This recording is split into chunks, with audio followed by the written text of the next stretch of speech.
Welcome to the Alex Salmond Show and the Brexit denouement, or at least yet another Brexit denouement. This week, the House of Commons, despite a dramatic last-gasp dash to Strasbourg, rejected the Brexit deal in yet another meaningful vote. But the crushing majority of 149 in this meaningful vote was less than the even more crushing rejection in the last meaningful vote. Given that the House of Commons can have more visits to the final Brexit frontier than Star Trek sequels, we may yet have another episode. However, is a way being charted out of this chaos from an unlikely source? Has a former enfant terrible of the House of Commons come up with an answer to Brexit from the benches of the House of Lords? There's a real danger that this week, my Lords, we will again see a round of political games in the House of Commons, with the livelihoods of working people and the future of businesses in Wales and throughout these islands at stake. We interview Baron Wigley of Carnarvon. Meanwhile, the Commons is trying to rule out a hard Brexit and ask for an extension to Article 50, but without saying what they are ruling in and for what purpose they're seeking an extension. Confused? Believe me, you are far from alone. In the week of the spring statement from Chancellor Philip Hammond, we ask what is the impact on the real economy of Brexit, and also how local authorities are preparing to cope with the practical consequence. But first to Alex with your tweets, emails and reaction to our first show on the fate of the Chagos Islanders. Well, first up this week's from Fiona Graham, who says, "Thank you, the Alex Salmond Show, for covering their campaign." That's the campaign of the Chagos Islanders. "I have followed their story for years. Let's hope they get their islands back soon." And Jill Garty follows this up by saying, "Taz and Alec, I had no idea about the Chagosian people's clearances. What an affront to democracy." Lynn Finlayson says, "Thank you for making us aware of the scandal. It's truly shocking." And the UK Chagos support group thanks Paul Monaghan, who was vice chair of the cross-party parliamentary group on the islands. He thanked Paul for once again speaking up about this terrible injustice and standing up for the Chagosians' right to decide the future of their islands. And an interesting contribution from Sherry, who says that she was in the United States Navy a long time ago before the internet. Only guys at that time could serve on what they called the Rock. We were told it was uninhabited before the United States arrived. She's just learned different. We join the ultimate parliamentary wisehead in Lord Wigley in the second half of the show. But first, let us take a look at the impact of the Brexit process from economic theory to grassroots practice, or from a distinctively Scottish perspective. Alex explores with economist George Caravan whether and where the Brexit impact is being felt, and then, with leading Scottish councillor Chris McElhenney, just how local authorities are gearing up for Brexit. George Caravan, welcome to the Alex Salmond Show. It's so nice to be here in the flesh. Now let's have a look at, stand back and look at this economic landscape. I mean, the Chancellor of the Exchequer delivering his spring statement yesterday, very peculiar circumstances in which to be issuing a fundamental economic message. You know what's weird? The markets have been so quiet. And I think because nobody understands what's going on, even the markets. Hammond, he knows really what's going to happen with Brexit. He can't do very much. So he's collecting the money, and British tax receipts have been going up the last few months, and essentially he's just banking it. Now, I personally, as an economist and an activist, I think rather than wait for something to descend from the heavens and you react, I think chancellors should be more proactive, and he should be using the money in the economy. British investment, for the last 4 quarters, every quarter, investment in British manufacturing has been declining. That is not a good sign. But Hammond is just putting the money in the bank and waiting for, see what happens next. Maybe it's a thunderbolt that's going to emerge from the heavens. Is it possible we'll see the Chancellor back at the dispatch box in a couple of weeks' time saying, now I've got the post-Brexit spring statement? Well, unlike you, if I was a betting man, that's what I'd bet on. I think we'll see an emergency budget. They don't call it that anymore, but he'll be back. So we've got this phrase that Brexit's consuming the political bandwidth. And one of the things that's almost out with the political discourse is what's happening in the world economy, because there's certain very worrying trends. I mean, Germany, the powerhouse of Europe, looking like it's going into recession. The German economy, I mean, that is the motor of the European economy, literally, in the sense that the whole industrial structure is based around motor cars. Now, there's 2 things going on in Germany. First, there's the short run, right? They sell motor cars to China. The Chinese economy has slowed, so they're not buying the big limousines, the big Mercedes. So the German economy at the moment has flatlined. It hasn't quite gone into recession, people thought it would, but it's flatlined, it's going nowhere. Longer term, what's the core technology that Germany has? They make diesel engines. Motor cars aren't going to have diesel engines over the next decade. So Germany has to replace that with something. So short term, long term, the German economy is in real trouble. And you saw last week the Germans tipped the wink to the Bundesbank and to the European Central Bank. And suddenly we've reversed what appeared to be happening for the last 2 years, which was rolling back quantitative easing, letting interest rates rise back to so-called normal. Stop that. All of a sudden, let's keep printing the money. Let's keep interest rates down. And you've also got Germany defaulting back to its old-style interventionism, industrial planning, then to restructure the economy. So big changes going on in Germany. My worry is the UK trying to flounce out of the EU with all these things going on and doesn't have a plan. The Germans have a plan. So where stands Scotland in all of this? How does Scotland fit into this economic jigsaw? Scotland's a very balanced economy. It's got food exports. What about 20% tariffs on Scottish salmon? Is that not coming down the track because of uncontrolled exit? That's one of the technicalities from a Brexit crash out. But frankly, if I was a farmer, I would be worried in the UK, because farming at a UK level is, it's not that economically or politically important ultimately. And if there have to be trade deals, I think the UK government would sacrifice the farms first. But isn't there more than a possibility, despite all the apocalyptic forecasts of cliff edges and the rest of it, which everybody has indulged in, there's a good chance that things will just muddle through economically, that people will adjust to the new paradigm, that none of these cliff edges will be as steep as people suspected? Or do you think there are cliff edges that the economy will dive off? My real worry about Brexit is a long-term one. Even with a negotiation, even if Theresa May got her deal through, leaving the EU at the moment in a world which is moving towards intensified competition between economic blocs, I think if a UK on its own, outside of the EU, its economy will be crushed. Britain leaving the EU leaves Britain as an economy vulnerable and with little economic or political clout to negotiate economic deals, and that's dangerous. So I think you have to choose friends in this world economically, and I think to move away from the European bloc is extremely dangerous. You've been showing a film to MPs and members of the House of Lords and others about the last financial crash and some of the lessons. Tell us in a couple of sentences what that's about. Right. Since I left Parliament, I've gone back to the tools. I'm a filmmaker. So we made a documentary about the banks, not about the 2008 banking crisis, but what happened afterwards. What happened afterwards when the banks were bailed out? They decided they needed to get the cash back, get the bonuses up, recapitalise.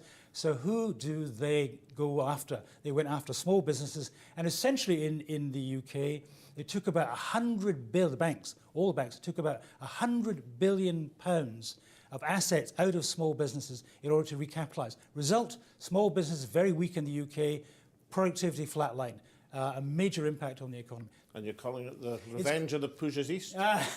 It's called Spank the Banker. George Caravan, if I remember correctly, you had at least one distillery in your constituency. You're entitled to the Alex Salmond Quake for appearing personally on the show. Thank you. And thank you so much for the interview. Thank you. And thank you for having me. From economic theory to grassroots reality, much of the discussion has been on the high politics of Brexit. But how are local authorities coping with the practical impact? And is that impact already being felt? Alex interviews Councillor Chris McElhenny. Chris, 15 days to B-Day. How are local authorities shaping up to that challenge? Well, it's a challenge that's quite diverse depending on which local authority. Obviously, we've got small local authorities, rural local authorities, large city local authorities. And the main challenge for a no-deal Brexit simply will be, where will the money come from? At the moment, local authorities in Scotland benefit from around £379 million.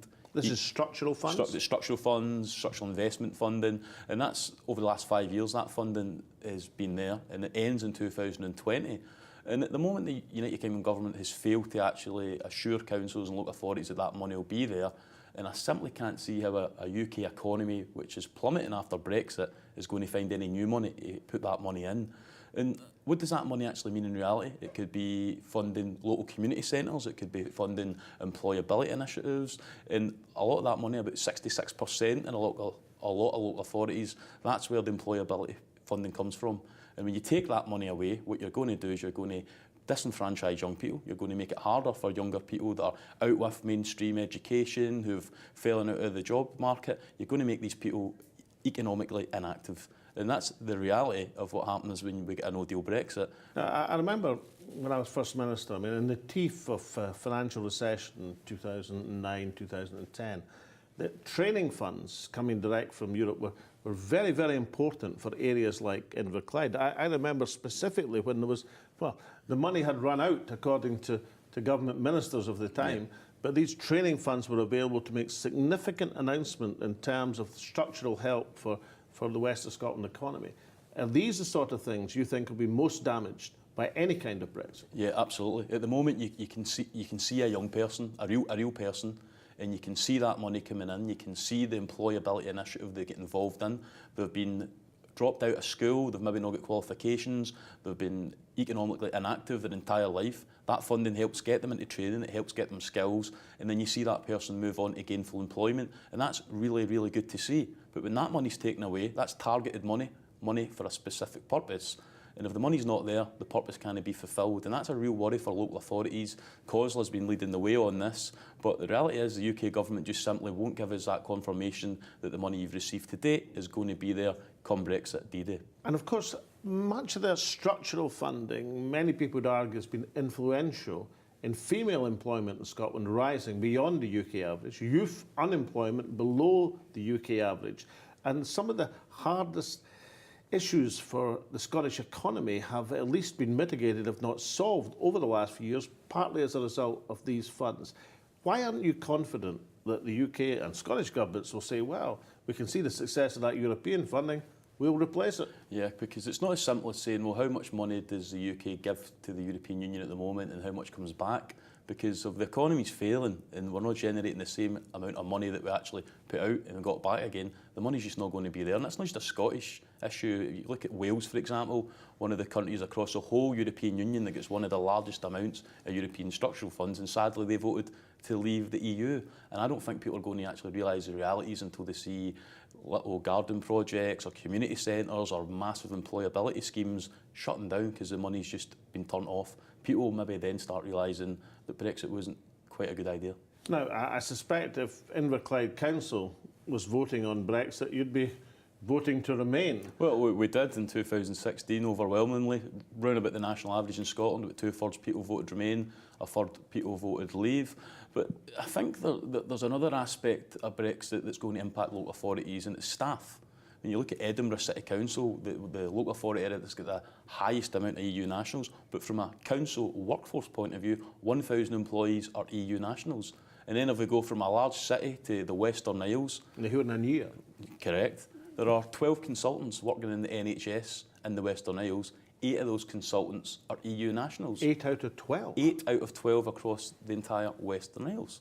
And I think the importance of that is because in 2018, we saw the lowest ever total of migrants coming from the EU to Scotland. And I think there's a real reason there is because Brexit has been toxic. And many people I speak to, EU nationals, as much as they love Scotland and the sort of Scotland I want, an outward-looking Scotland that welcomes EU nationals, the narrative that people see in the media is that Brexit is becoming very xenophobic, and I think that's part of the reason that we're seeing EU nationals drop off. And that, of course, is related to what's our future immigration policy going to look like, because areas like the Highlands, the Western Isles, Inverclyde, lots of Scottish local authority areas, populations are declining. So, Councillor McElhinney, what would your message be from the grassroots, from the coalface of Inverclyde Council to the members of Parliament in Westminster still deliberating whether to Brexit or not? Well, I think my message will be the same as it's been for the last 2 years, indeed the message of the Scottish Government and many people across Scotland, and that is to respect the democratic will of the Scottish people. Because what we're going to see is the United Kingdom leave the EU, but the people of Scotland overwhelmingly voted to remain in the EU. And I don't see how a United Kingdom can survive and sustain when you have an entire nation of that family of nations basically silenced and its opinion simply does not matter. And I just think that democratic deficit can't be fixed long term, and ultimately I think that will lead to Scottish independence. Councillor McElhinney, thank you for appearing on the Alex Salmond Show. Thank you. Now join us after the break where Lord Wigley, A parliamentarian who was active as an MP in the referendum in Europe in 1975 attempts to bring some light into the Westminster heat. Welcome back. This week has seen yet another meaningful vote and yet another defeat for the hapless Prime Minister. Here are the highlights of the Commons in turmoil. I've been working for leaving the EU with a deal. Businesses and business organisations have been clear across the UK that they want MPs to back the deal. Yes, businesses worry about the uncertainty of Brexit, but there's one thing they worry about more, and that's a Corbyn government. Well, Mr. Speaker, the Prime Minister doesn't seem to understand. Her deal has been flatly rejected twice by this House by unprecedented majorities. I may not have my own voice, but I do understand the voice of the country. They want...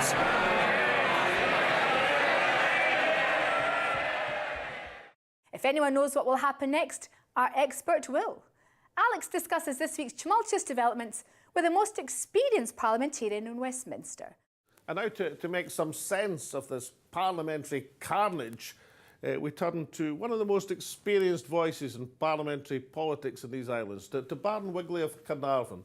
Daffy Wigley, you were involved in the last referendum in 1975 as an MP. Yeah. What do you think of what's happened and the consequences of the more recent referendum? Well, of course, what we've had in the last few days, well, last few months even, and ongoing, is chaos. Absolute chaos. I've never seen anything like it in all my days in Westminster, or indeed what I've read about in recent years. The 1975 referendum was a piece of cake compared to this. Now, I was a rebel in my own party there. I was in favour of staying in the... pro-Europe, yes, but I was your party pro-Europe. were anti-Europe. Yes, indeed. Applied at that time, took the left-wing view that Europe was a capitalist club. And there were elements of truth, of course, in that. I saw the bigger picture, as I considered it, that Europe gave an opportunity for the small nations to emerge and to get as much independence as they could within a global family on a European scale. But surely the difference then, we had a Prime Minister in Harold Wilson with a plan. He went and negotiated in Brussels, actually came up with virtually nothing at all, but came back and presented it with panache and got it carried by the country. But of course, the difference then was that we were already in, we'd been in for 2 years, and we were just having a confirmatory referendum. Now, remember that term, because it's going to arise again.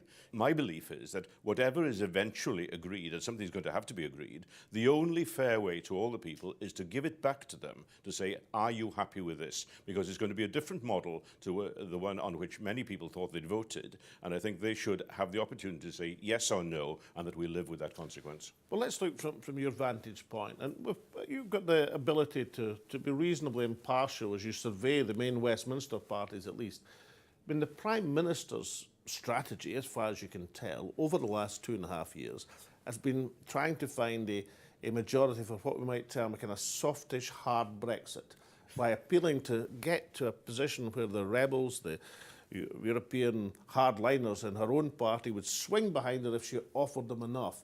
But she hasn't managed to get anything close to a parliamentary majority in the House of Commons. What can she do now? Well, look, let's say her strategy was to keep her party together. Her tactics then were what delivers that. And none of the various tactics she's tried has done so. And she's now got to either capitulate to the hard Brexiteers and go for a no deal, which is still on the table despite the votes that we've had this week. It is still possible because there needs to be legislative change to take that away. Or alternatively, to accept that there's going to be, possibly under different leadership, some coming together across party boundaries in Westminster to use the customs union dimension, which would be acceptable in Brussels, as a way out, as a compromise. But if that compromise comes forward, it would have to be subject to a confirmatory vote, because it is not what some people voted for when they were voting for Brexit. But would that not have the two effects? You'd need a new Prime Minister, and wouldn't that confirm the split in the Tory party? Well, of course, the Tory party is split, probably irredeemably split at this point. But in the context of the time that we've got now, if it's until May, the extension of the Article 50. That is not enough time to negotiate anything, and the European Union isn't in the mood of negotiating. If, however, it was on the basis of a customs union or single market, Europe has indicated that they would do that, and you could be negotiating that through the summer and have a confirmatory vote in October and get the whole thing cleared up on a reasonable compromise basis. So you're talking about perhaps moving to a softer Brexit towards a customs union, which takes you into the territory of the Labour Party. So what is the Labour Party's strategy? Let's put you in the shoes of Jeremy Corbyn for a second. What are you looking at with trouble in your own party on a range of issues, but could this be his salvation? Well, thank you for offering me Jeremy Corbyn's shoes. Thank you, but no thank you. I think that Jeremy Corbyn has made an absolute mess of all this. He has avoided all along, until the very last few weeks, having anything to do with it. And it puts the Labour leadership in the National Assembly in Cardiff, we have a Labour Prime Minister in Wales, of course, and he is trying to latch onto the Corbyn line and to have some sort of a red Brexit. But in fact, there's no certainty that Corbyn wants to see that delivered. So in the half-century of your involvement in parliamentary politics at Westminster, has there been a situation where both major parties have been fundamentally riven at the same time? Well, of course, we've had times when there's the construction of the SDP and the peeling off from the Labour Party in the early and mid-80s. That was one party. There were then tensions within the Conservative Party, but they never got to this level. When Mrs Thatcher was in charge, she made sure that she was getting her way, and John Major had a different way of doing it, but he got the Maastricht Treaty through. Well, I think there's a much greater respect for John Major today, and I'm absolutely certain that if the Conservative Party were under his leadership, they wouldn't be in the mess they're in now. I know, Baron Wigley, that you've recently been in discussions in Europe at a very senior level, across a range of senior European politicians. Is there any indication there of, is there just now a total exasperation of what's going on in the UK, or is there some sign that they're looking in with friendly eye towards Scotland, Wales, and of course backing Ireland? Well, everybody that we met out there a couple of weeks ago were very friendly and were very restrained in their criticism of the UK. But clearly there is an exasperation. They're absolutely fed up with the way the shilly-shallying has been going on. The one thing that came out clear to me was that if there was a customs union type deal, a soft Brexit, then they would be willing to look very positively at that. And why on earth has this been left off the table over the last 2 years, when that could have been the basis on which we build a new relationship with Europe that would allow us to have open borders, it will allow Scotland and Wales to have our independence, but to work together within an economic bloc that is bigger than ourselves. Amid all this carnage, do you think that is potentially the way forward? There could be a Commons majority for that sort of softish Brexit? There would certainly be a majority in the House of Lords. Do you think that is the route forward, if somebody has the ability to seize the moment? Well, the House of Lords voted again 2 weeks ago in favour of a customs union type approach. But in the House of Commons, I've no doubt there is now a majority for that, but not within either of the two large parties.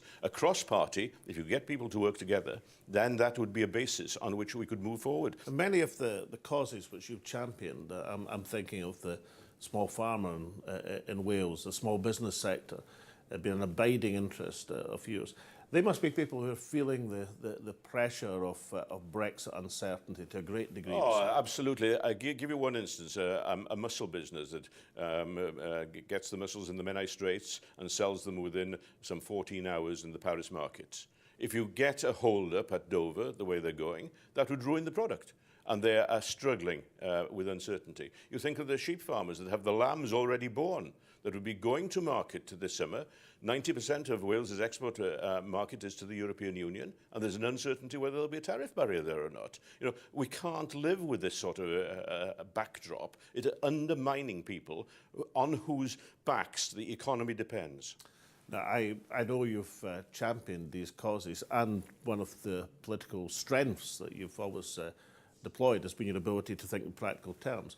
But can't you see a certain irony in Daffy Wigley, the enfant terrible, as was, of the House of Commons, actually charting from his vantage point in the House of Lords a way out of chaos for the Westminster establishment? I think there are times when voices from Scotland or from Wales or from Northern Ireland have to bring some common sense into the House of Commons, and I'm very delighted to do that. But being in an unelected chamber, we are in a very weak position, and that underlines the need to have a democratically elected second chamber to give it the authenticity to press forward on government the viewpoints that it represents. Well, Daffy Wigley, if you're successful in steering a course from the present choppy waters, I'm sure there'll be many people beyond Wales who will be giving you lots of thanks. Thank you very much. Thanks very much indeed, Alex. There's 2 weeks to Brexit, and the Prime Minister has lost her voice as well as her parliamentary majority. Chaos engulfs Westminster, and yet Theresa May clings to office like a limpet. A lesser, or indeed a better Prime Minister would have resigned long ago, but the Prime Minister seems impervious to political humiliation. There seems no purpose in what she's doing. For 2.5 years, she's sought to build a majority in the Commons for a hodgepodge of a soft, hard Brexit, only to find out repeatedly, and now finally, there's no such consensus. Now there's not even the pretence of collective cabinet responsibility, as the Westminster tanker drifts towards the rocks and no one's on the bridge.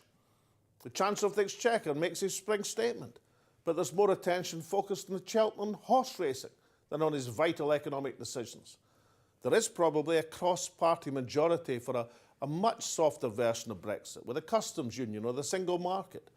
But the Prime Minister has made no serious attempt in that direction, fearing it would split her own party. Now she may end up with a split party and no direction. As Daffy Wigley points out, it's the one proposal which probably commands a majority in both parliamentary chambers and would be greeted with relief in Brussels. Meanwhile, in the real world, people attempt to get on with their lives and businesses. Westminster continues in the Brexit bubble, while the world economy heads south, while huge issues, international and domestic, remain unresolved, while public services affecting people start to buckle under the strain, and while local authorities try to pick up the pieces of governance. If there is any crumb of comfort for the Prime Minister, it lies in the state of her opponents. The Labour Party, Her Majesty's opposition, are in disarray. The SNP seem unable, as yet at least, to fashion a Scottish opportunity out of this Westminster calamity. The new group of Tiggers have been sidelined and the Liberals totally eclipsed. But it's the government's responsibility to govern, and none of the failings of opposition offers a route forward for the beleaguered Prime Minister. 2 weeks to Brexit, and confusion still reigns. As Yeats had it, the falcon cannot hear the falconer. Things fall apart. The centre cannot hold. Mere anarchy is loosed upon the world. And so from Tismina and me and the rest of the team, it's goodbye for now.